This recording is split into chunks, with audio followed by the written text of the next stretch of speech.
이 말은 아마 너무너무 익숙해서 많이 들어본 말일 거예요. 내일 지구가 멸망해도 나는 오늘 한 그루의 사과나무를 심겠다. 들어봤죠? 예. 이 말을 한 사람이 누구인지는 잘 모르지만 스피노자죠. 스피노자가 한 것인지는 잘 모르겠지만 그러나 이 말은 너무너무 익숙하게 우리는 들어왔습니다. 내일 지구가 멸망해도 오늘 한 그루의 그 사과나무를 심겠다. 사과나무가 보통 제가 어릴 때 우리 집이 가수원을 해서 그 당시에는 사과가 한 묘목을 심으면 5년 정도 지나야 이 사과의 열매가 달렸어요. 좀 늦으면 10년 정도 그렇게 봤는데 요즘은 사과 이 기술이 좀 빨라져서 2, 3년 만에 묘목을 심어도 2, 3년 만에 이렇게 열매를 거두는 그런 수확을 하는 그렇게 사과나무가 그 사과나무라고 그렇게 합니다. 그렇게 2년, 3년 길면 5년 이상 걸려야 그렇게 열매를 따는데 내일 지구가 망한다 그래도 그 한 그루의 사과나무를 심는다. 이것은 무슨 뜻입니까? 희망을 버리지 않고 소망을 버리지 않고 어떤 일이 있더라도 끝까지 그 일을 추진해 나간다는 그런 뜻이죠. 우리 믿는 자들 앞에서 날마다 일들이 일어나잖아요. 어떤 일들이 일어납니까? 우리가 헤쳐나갈 일들도 일어나지만 어떤 일들은 때때로 감당하지 못할 일들, 정말 너무너무 사면 초가라는 그런 단어처럼 우리 앞에 꽉 막혀 있는 막다른 길처럼 보이는 그런 일들이 일어날 수 있잖아요. 그때 우리는 어떻게 해야 될까요? 그 일들이 일어났을 때 우리는 포기하고 주저앉고 눈물을 흘리며 거기에서 울고 있어야 되는지 아니면 어떻게 해야 되는지 우리가 오늘 본문을 통해서 주님이 주시는 그 말씀을 듣고 진리의 길을 걸어가기를 원합니다. 주님은 우리에게 끊임없이 말씀해 주십니다. 오늘 배경이 되는 말씀 36절에서 38절 말씀을 다 같이 받으시겠습니다.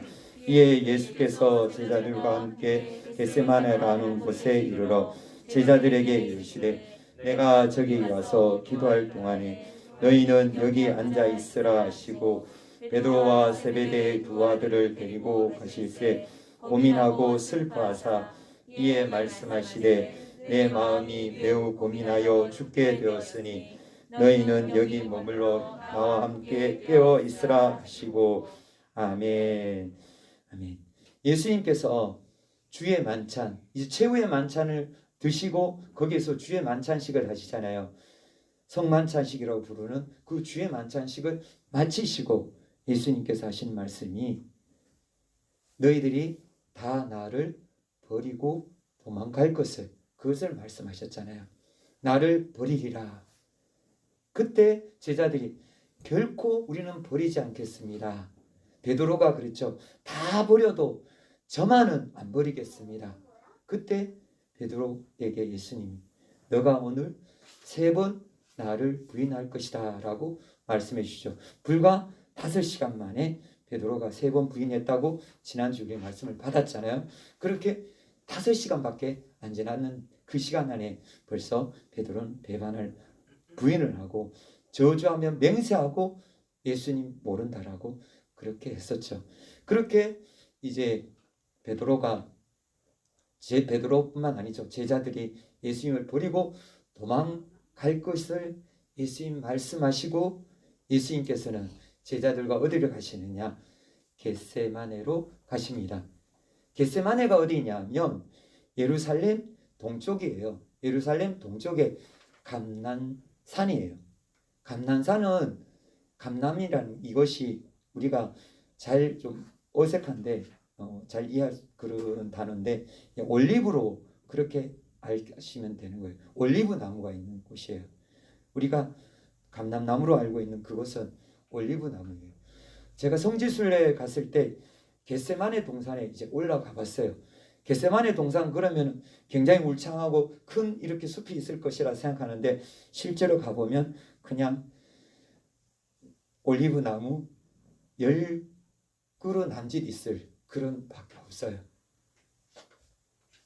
동산이라 하기에는 너무너무 좀 민망할 정도로 그렇게 작아요. 근데 그 당시에는 그렇지 않았겠죠. 그 당시에는 이 겟세마네라는 뜻이 기름을 짜는 틀이라는 뜻이에요. 올리브 기름을 짜는 틀이 거기에 있었다는 거예요. 그 정도로 거기에 올리브 나무가 많았다라는 것이죠. 그런데 지금 남아있는 나무들이 많지 않다는 것이죠. 그런데 그 지금 남아있는 나무들이 보통 그 수령 나이가 어느 정도 되냐? 다 1000년이 넘어선 거예요. 좀 많은 것은 2000년까지 바라보는 그런 나무들도 있어요. 예수님이 기도하셨을 그 당시에 그때 나무도 있었을 것이라고 추정하는 것이죠. 그렇게 겟세마네 동산에서 이제 예수님께서 기도하시려고 겟세마네 동산에 올라가십니다.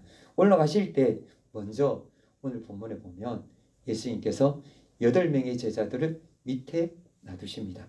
밑에 놔두고 산에 올라가면서 이제 3명을 같이 예수님이 데리고 올라가셔서 3명 또 여기서 깨어있으라고 하고, 그리고 이제 예수님은 조금 더 올라가셔서 기도하시는데, 그때 예수님께서 이때까지 예수님의 모습이 아닌 다른 모습을 보여주십니다. 이때까지 예수님의 모습은 항상 어땠어요? 당당했어요. 어떤 위협이 오더라도 바리새인들, 서기관들이 그렇게, 그리고 심지어는 많은 사람들이 예수님을 죽이려고 낭떠러지에 밀어뜨리려고 그런 때도 있었지만 예수님은 전혀 요동하지 않고 두려워하지 않고 떨지 않았어요. 그런데 오늘은 무슨 일인지 예수님께서 너무 두려워한 거예요. 예수님 너무 불안해하는 거예요. 예수님 너무너무 슬퍼하시는 그 모습이 너무너무 역력해요. 그런데 더군다나 예수님께서 직접 말씀으로 하시는 거예요. 내가 너무너무 지금 괴롭다. 내가 너무너무 마음이 아프다. 이것을 제자들에게 말씀해 주세요. 그렇게 말씀해 주시면서 제자들에게 나와 함께 제발 깨어있어 달라 라고 기도하라고 그렇게 말씀하십니다. 기도하라고 말씀하시고 예수님은 이제 기도하러 이제 가십니다. 그렇게 기도하러 가시는데 이제 39절에서 41절 예수님이 기도하시는 그 모습이 말씀을 통해서 보여주고 계십니다.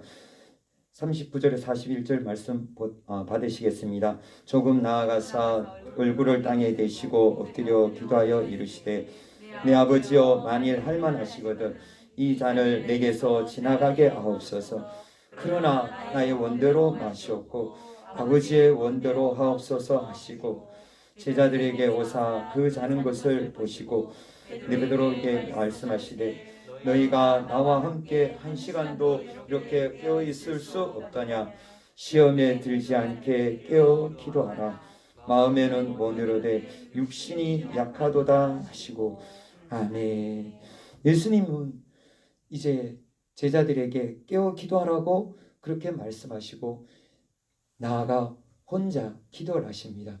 기도하실 때 얼마나 예수님께서 간절하게 기도하셨는지 오늘 본문에서는 자세한 모습은 안 나오지만 누가복음에는 더 자세하게 나오는데 예수님께서 이 땅에 지금 머리를 대셨다 그랬잖아요.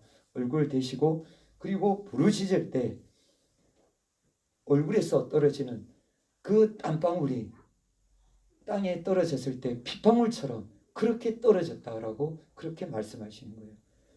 흘러내리는 땀이 아니라 튀는 땀이에요. 튀는 땀을 경험해 보셨습니까? 저는 경험을 간간히 했어요. 제가 열심히 기도해서 그 땀이 튄 게 아니고 좀 매운 것에 좀 너무 약해서 좀 많이 매웠다 그러면 이 땀이 나는데 땀이 그냥 이렇게 흐르는 게 아니고 땀이 정말 튀어요. 그걸 저는 느꼈어요. 땀이 이렇게도 튀는구나. 예수님이 땀을 흘리셨을 때 얼마나 흘리셨을지 땀방울이 빗방울처럼 그렇게 땅에 떨어졌다는 것. 그렇게 흘러내리는 것이 아니라 그 정도로 간절하게 예수님은 절규하면서 기도했다고 말씀하세요. 그것을 히브리서에서는 어떻게 말씀하시느냐, 심한 통곡과 간구로 기도했다고 그랬어요. 예수님이 기도하실 때 너무너무 울부짖었다는 거예요. 울부짖으면서 기도하신 내용이 무엇이냐, 주님, 아버지 하나님, 이 잔을 내게서 지나가게 해주십시오.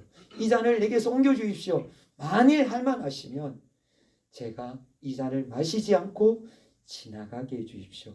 그러나 나의 원대로 마시고 아버지의 원대로 되기를 원합니다. 이 말뜻은 아버지 하나님 앞에서 예수님이 마셔야 할 그 잔이 있다는 거예요.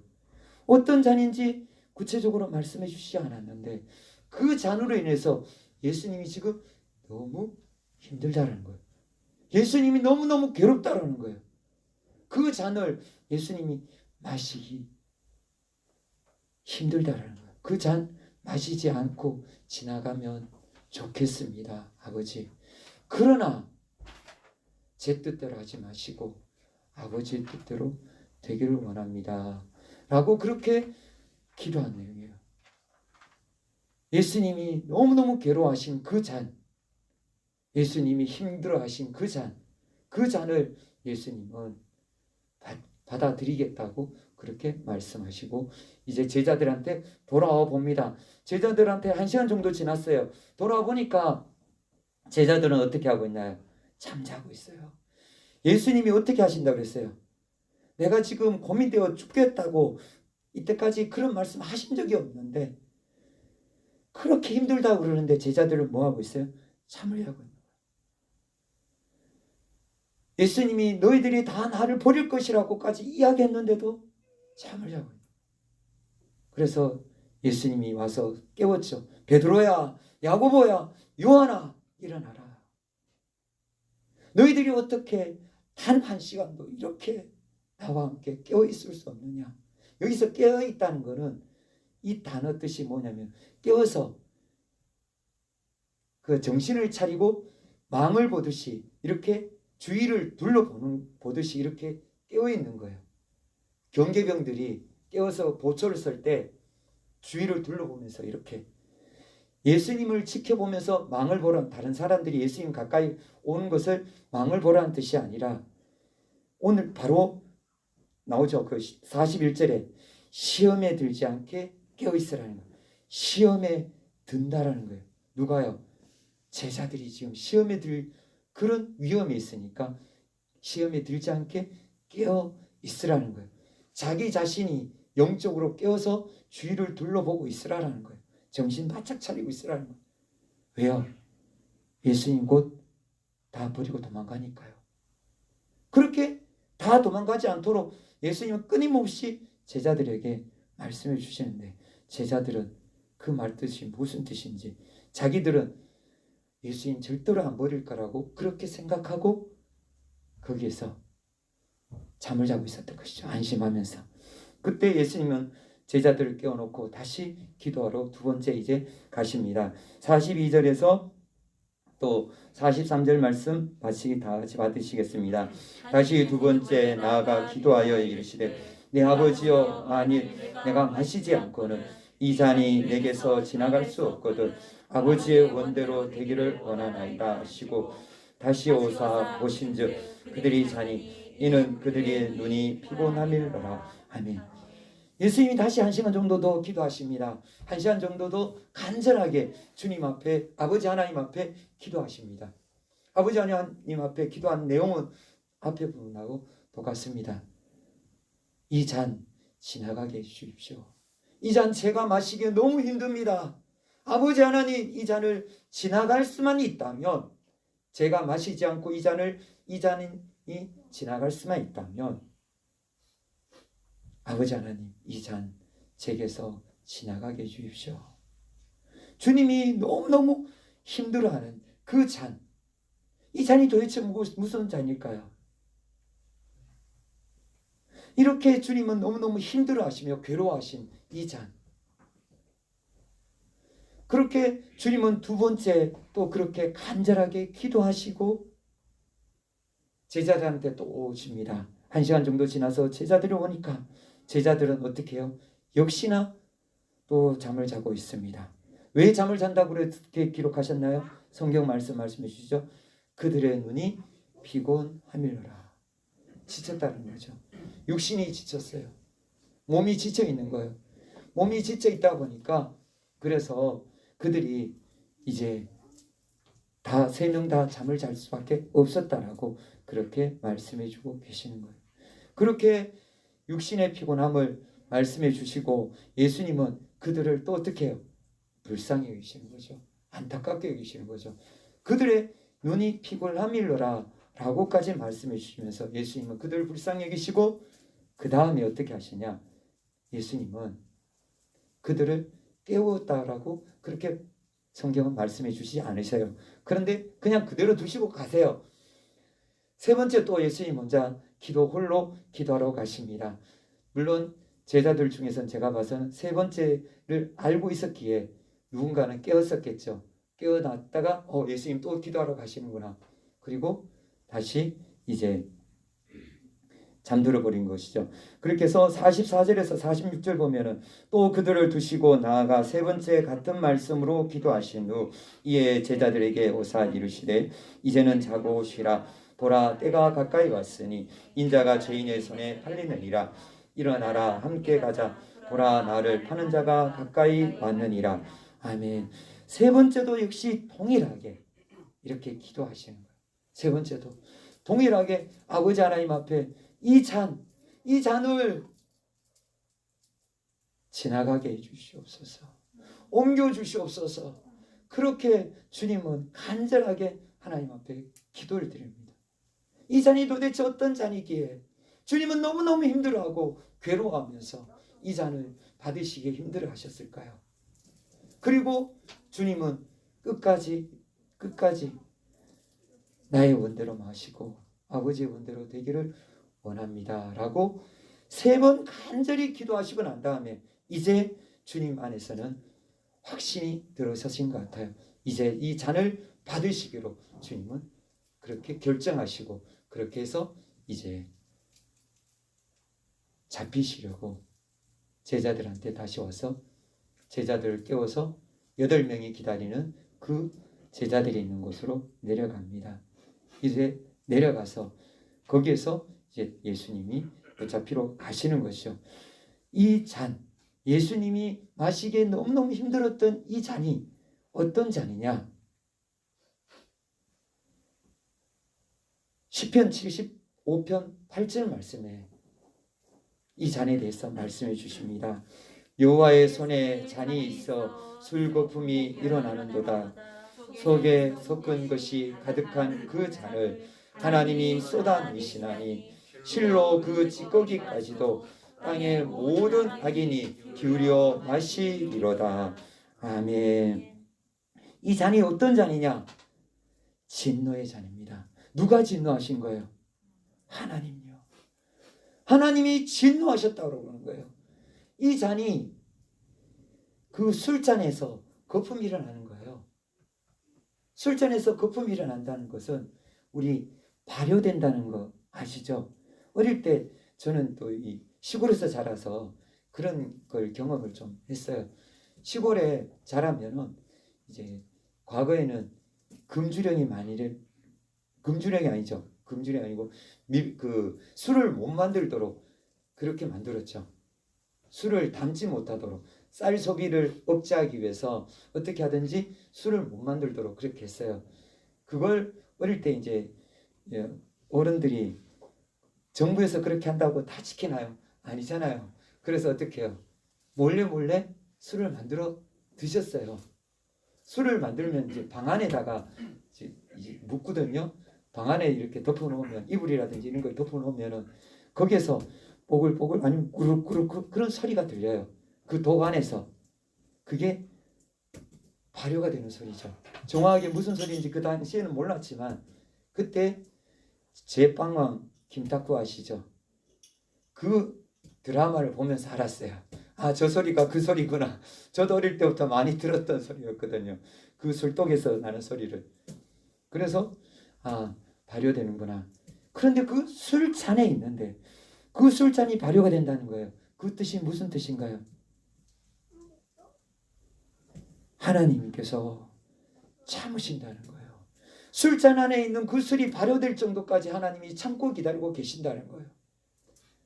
어떤 잔인데요? 그 진노하신 하나님의 잔이, 진노의 그 잔이, 하나님의 그 진노, 그것이 담겨있는 그 술잔을 하나님께서는 그 안에서, 술잔 안에서 발효될 정도로 하나님 길이 참고 기다리고 계신다는 거예요. 하나님께서는 진노하고 계시는데 사람들은 그것을 알고 있나요? 몰라요. 세상은 타락해서 하나님이 그렇게 진노하시는지도 모르는데 그 결과가 어떻게 되느냐? 하나님께서는 땅의 모든 악인이 기울여 마시리로다. 저렇게 말씀하신 뭐냐면 세상의 모든 사람들이 그 진노의 잔을 다 마신다는 거예요. 그 진노의 잔을 다 마신다는 것은 무슨 뜻이냐? 심판을 받는다는 거예요. 그렇게 심판을 받아서 그들은 어떻게 되느냐? 불지옥에 들어간다는 거예요. 영원히 형벌을 받게 된다는 거예요. 영원히 심판을 받는다는 거예요. 그 불지옥은 처음에 누구를 위해서 만들었나요? 마귀와 귀신들을 위해서 만든 거예요. 마귀와 그 추종자들, 귀신들, 마귀와 천사들이잖아요. 타락한 천사들, 그 천사들, 그 귀신들을 위해서 예비된 곳이 바로 불지옥이에요. 그런데 그 불지옥에 누가 들어가느냐? 사람들이 들어가게 된다는 거예요. 하나님의 말씀에 불순종하고 어떻게 했나요? 죄를 짓고 타락한 그 사람들이 다 심판을 받게 된다는 거예요. 하나님께서 왜 이렇게 진노하셨을까요? 태초에 하나님께서 천지를 어떻게 창조하셨어요? 하나님이 지구를 만드시고 천지 만물을 창조하시면서 하나님이 사람을 만드시고 어떻게 하셨나요? 심히 기뻐하셨다고 그랬어요. 너무너무 기뻐하셨다고. 하나님의 형상대로, 하나님의 모양대로 사람을 만들고 하나님은 너무너무 기쁘셔서 어쩔 줄 모르셨는데 그래서 사람들에게 가장 좋은 곳 에덴의 동산을 창설하시고 기쁨의 동산을 거기에서 기쁘고 즐겁게 행복하게 살게 주셨는데 그런데 사람들이 어떻게 했어요? 하나님을 버렸잖아요. 하나님의 말씀을 듣지 않고 마귀의 음성을 들었잖아요. 하나님처럼 되려고 선악과를 따먹었잖아요. 그래서 죄가 들어와서 어떻게 된 거예요? 그 죄가 점점 자라서 이 온 세상은 죄로 가득 차버렸잖아요. 하나님은 죄로 가득 찬 이 세상을 벌써 불태웠어야 되는데도 하나님은 길이 참으시고 지금 계신 거예요. 길이 참으시는 중에 하나님께서 참고 계시는데 그 진노의 포도주를 그 진노의 잔을 모르고 사람들은 어떻게 하느냐? 하나님이 진노하신지 모르고 있다라는 거예요. 이사야서 51장 17절에 이렇게 말씀해주고 계십니다. 여호와의 손에서 그 분노의 잔을 마신 예루살렘이여 깰지어다 일어설지어다 내가 이미 비틀거름치게 하는 큰 잔을 마셔 다 비웠도다. 아멘. 이 예루살렘이 하나님 앞에서 범죄했다고 이사야 선지자가 그렇게 말씀하시는 것이죠. 예루살렘이 그렇게 범죄해서 하나님의 진노의 잔, 분노의 잔을 받아 마신다는 거예요. 다 받아 마셔서 심판이 임박했다는 거예요. 그래서 예루살렘은 결국 어떻게 되나요? 멸망하게 되죠.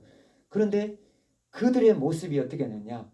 그 분노의 잔을 마신 사람들의 모습이 어떻다고요? 술에 취해서 비틀거린다는 거예요. 우리 술을 드셔보신 분은 알 거예요.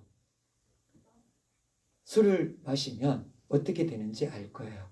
저도 좀 경험이 있어서 저도 좀 과거에 좀 그 술을 좀 조금 마셨었는데, 그때 처음에는 술이 써요. 저는 술 맛을 잘 모르는데 그 자리에 있다 보니까 어쩔 수 없이 이제 한 잔 같이 하다 보면서 이제 술을 마시게 되었는데, 그때 그 술이 처음에는 너무너무 쓴데 갈수록 술이 덜 써져요. 점점 무감각해져요. 술을 마실수록 어떻게 되나요? 감각이 점점 흐려지죠. 점점 기분은 좋아지고 있어요. 알딸딸하게. 그 다음에 거기서 넘어서면 어떻게 되나요? 땅이 갑자기 순식간에 가까워지죠. 너무너무 가까워져서 쾅거리잖아요. 그리고 어떻게 되나요? 몸과 팔, 경험을 해본 분들은 아세요. 저도 그때 좀 그렇게 해서 너무너무 좀 너무 부끄러워서 그때 참 그랬었는데, 그렇게 술에 취하게 되면은 감각이 없어진다는 거예요. 영적으로도 마찬가지예요. 하나님의 분노의 잔, 진노의 잔을 마시게 되면 어떻게 되느냐? 감각이 없어져요. 로마서 1장 18절에 우리에게 하나님의 진노가 불의로 진리를 막는 사람들의 모든 경건하지 않음과 불의에 대하여 하늘로부터 나타나나니라고 로마서 1장 18절에 분명히 말씀해 주고 계세요. 그런데 그 분노가, 하나님의 그 진노가 나타나는 걸 우리가 알고 계신가요? 느끼고 계신가요? 모르잖아요. 하나님 혹시 내게 진노하고 계신 거 혹시 느껴보신 분 혹시 계신 분?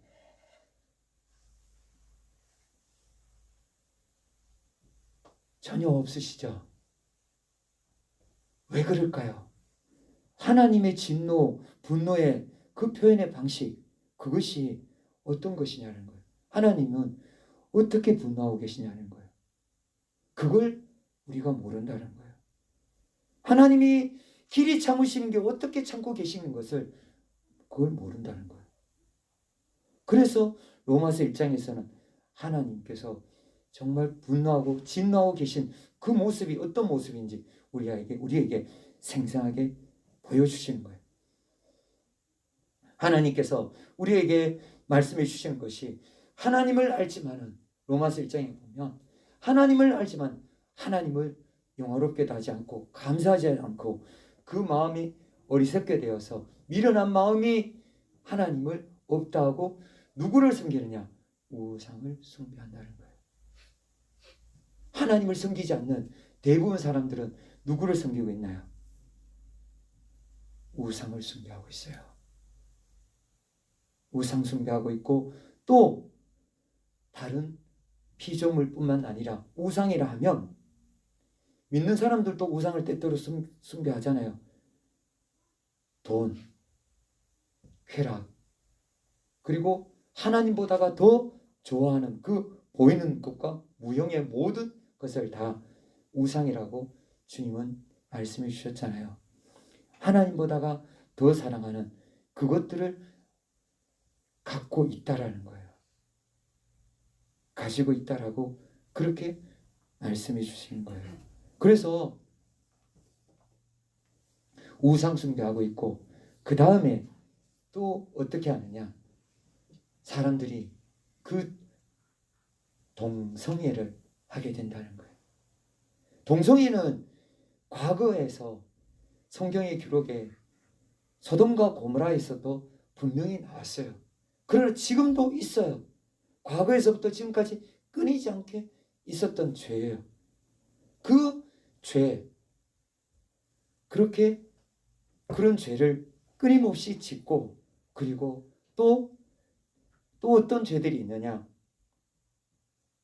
사람들이 마음에 하나님 두기를 싫어한다는 거예요. 점점 어떤 일들이 있느냐? 마음에 하나님 두기를 싫어하니까 우리 사람들은 어떻게 하느냐? 온갖 죄를 저지른다는 거예요. 온갖 죄를 저질러서 모든 불의, 추악, 탐욕, 악의, 그리고 시기, 살인, 분쟁, 사기, 악독, 그리고 하나님께서 미워하시는 모든 행동들, 이런 악한 것들, 부모를 거역할 뿐만 아니라 그리고 악을 도모하고 배악하고 무정하고 무자비한 그런 죄들을 짓게 되는데 그것들을 어떻게 되냐? 모른다는 거예요. 앞에서 우상숭배부터 이렇게 악한 죄들을 지으면서도 어떻게 생각하느냐? 그것이 죄인지 모른다는 거예요.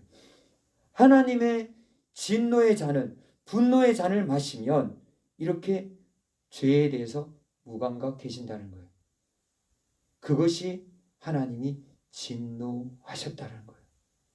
우리의 양심이 죽었다라는 거예요. 우리의 양심이 점점 죽어간다는 거예요. 그것이 하나님께서 화를 내리시고 진노하고 계신다는 것을 우리에게 보여주는 증거라는 거예요. 우리의 양심이 죽었을 때, 우리의 양심이 살아나지 못했을 때 우리는 깨달아야 되는 것입니다. 우리가 죽어 있다는 것을, 우리 양심이 죽어 있다는 것을 알아야 되는 것입니다. 죄를 짓고도 가슴이 두근거리지 않고, 죄를 짓고도 떳떳하고, 죄를 짓고도 당당한 사람들, 그 사람들은 다 무엇이냐? 양심이 죽어 있는 거예요.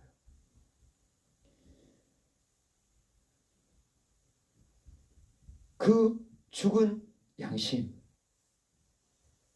그 죽어버린 깨닫지 못하는 그런 마음들, 그것이 하나님께서 진노하고 계신 것을 우리에게 분명하게 보여주시는 것이라고, 불의에 대하여 하늘로부터 나타나는 그 죄악들이라고 말씀해주고 계십니다.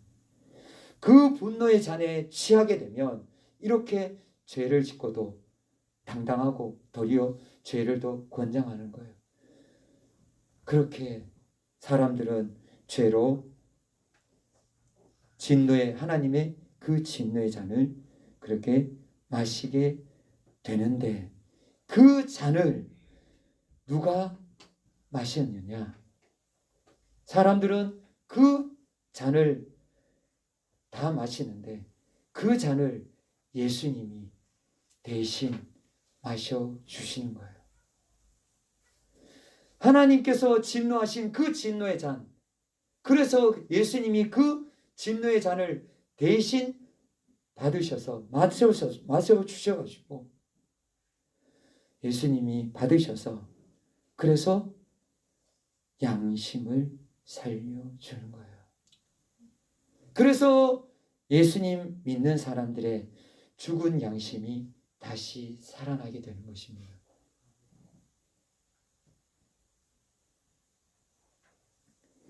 주님이 그 진노의 잔을 다 마시려고 그러니 그 진노의 잔이 얼마나 많겠어요. 세상의 모든 사람들의 그 진노의 잔, 세상 모든 사람이 짓는 그 모든 죄, 그 죄의 짐, 그 진노, 하나님이 진노하신 그 분노하심 얼마나 많겠어요. 그것을 예수님은 다 담당하시는 거예요. 그러니까 예수님께서 짊어져야 될 그 짐은, 예수님이 마셔야 될 그 잔은 너무너무 무거웠던 것이죠.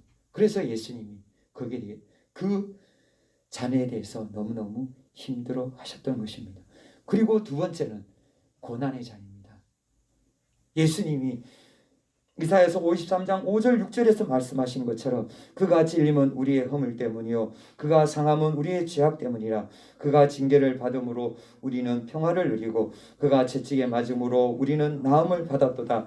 우리는 다 양 같아서 그릇 행하여 각기 제 길로 갔거늘 여호와께서 우리 모두의 죄악을 그에게 담당시키셨도다. 아멘. 예수님이 담당할 때 어떻게 담당하시나요? 그냥 한순간에 순식간에 담당하시나요? 아니죠. 예수님은 순환을 어떻게 당하시나요?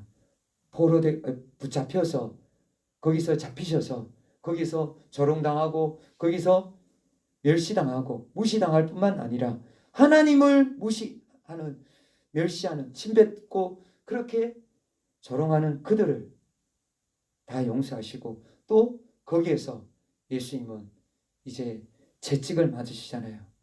채찍. 그 채찍 끝에는 그 철조각이 있어서 그것이 살에 꽂혔을 때는 살점이 그냥 당길 때 바로 살점이 뜯겨져 나가는, 뼈에 맞으면 뼈가 부서지는, 그것을 39대 맞으셨잖아요. 그리고 예수님은 어떻게 되셨나요? 그 상한 몸으로 그 무거운 십자가를 지고 가시다가 결국 쓰러지시고 3번 쓰러지셨잖아요. 거기서 쓰러지시고 성지순례 가면 예수님이 걸어가신 그 십자가의 길이 있어요. 첫 번째 지점, 이 지점쯤에서 예수님이 한번 쓰러지셨을 것이다 라고 하는 그 지점, 이 지점에서 2번째, 이 지점에서 3번째, 그리고 이제 예수님은 십자가에서 마지막으로 대못으로 손과 발에 그 뼈가 으스러지는 큰 그 대못으로 그것으로 못에 박히셔서 십자가에서 가장 고통스럽게 죽으시잖아요.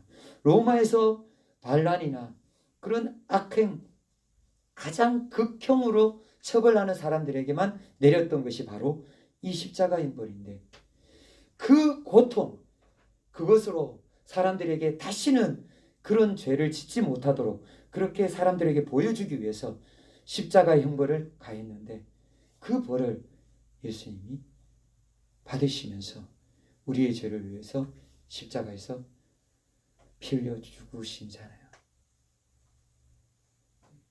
예수님이 우리를 위해서 고난의 잔을 받아 마신 것입니다. 예수님이 드셔야 할 잔이 어떤 잔인지 예수님은 이미 다 알고 계셨기에 하나님의 그 진노, 하나님이 얼마나 진노하시는 것인지 알고 계셨기에 그리고 그 고난의 잔이 얼마나 무겁고 얼마나 힘든 것인지 알고 계셨기에 주님은 너무너무 괴로우셨던 것입니다. 그래서 주님은 거기에서 괴로우셔서 주님은 제자들에게 슬퍼하시면서 기도해달라고, 기도하라고, 너희들 스스로도 시험에 들지 않게 기도하라고 그렇게 주님은 말씀해 주시고 그렇게 하셨는데 제자들은 예수님의 그 음성을 듣지 않고 예수님 앞에 깨어있지 않고 결국 잠들었다가 시험에 들어서 베드로처럼 3번 부인하게 되고 다 도망을 치게 되었던 것입니다. 사랑하는 성도님들, 우리의 모습은 지금 어떻습니까? 우리의 모습, 우리도 죄에 대해서 우리가 감각이 어느 정도로 무뎌져 있고 우리가 죄에 대해서 어떻게 지금 생각하고 있습니까? 진노의 잔에 취해 있지 않습니까? 죄를 지어도 죄를 지은지 모르고 죄를 지어도 떳떳하지 않습니까? 주님 앞에 나아가셔야 됩니다. 주님의 보혈 앞에 나아가셔야 됩니다. 십자가의 보혈, 우리를 위해 흘리신 그 보혈 앞에 나아가셔야 우리의 모든 죄 사함받을 수 있습니다. 그리고 우리의 양심이 살아나는 것입니다. 주님이 드셨던 그 잔으로 인해서 우리의 양심이 살아나게 된 것을 우리가 알고 주님 앞에서 깨어나야 되는 것입니다. 영적으로 잠들어 있는 부분들 깨어나야 됩니다. 자다가 깰 때가 되었다고 주님은 우리에게 말씀하십니다. 우리는 깨어나서 주님 앞에서 주님 앞에 기도하며 우리가 믿음으로 살아가야 됩니다. 오늘 본문에서는 예수님께서 겟세마네 그 동산에서 기도하셨던 것처럼 우리들도 주님은 기도하기를 원하시고 계시는 것입니다. 주님이 흘리신 그 피, 주님이 담당하신 그 진노의 잔, 분노의 잔, 고난의 잔을 기억하시고 우리는 어떻게 해야 되느냐? 주님과 함께 깨어 있어야 되는 것입니다. 깨어 있으려면 어떻게 해야 되느냐? 오늘 겟세마네에 오르셨던 주님처럼, 예수님처럼 우리는 따라가야 되는 것입니다. 예수님은 겟세마네에 습관적으로 올라가셨습니다. 예수님이 기도하시면 습관적으로 겟세마네로 올라가셨다는 것을 알았기에 가룟 유다는 예수님을 잡으려고 그 겟세마네 동산으로 온 것입니다. 습관적으로 기도해야 됩니다. 습관적으로 기도하기 위해서는 우리가 해야 될 것은 무엇이냐?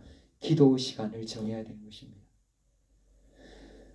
언제든지 하루 종일 중에서 기도할 수 있는 그 시간을 정해야 됩니다.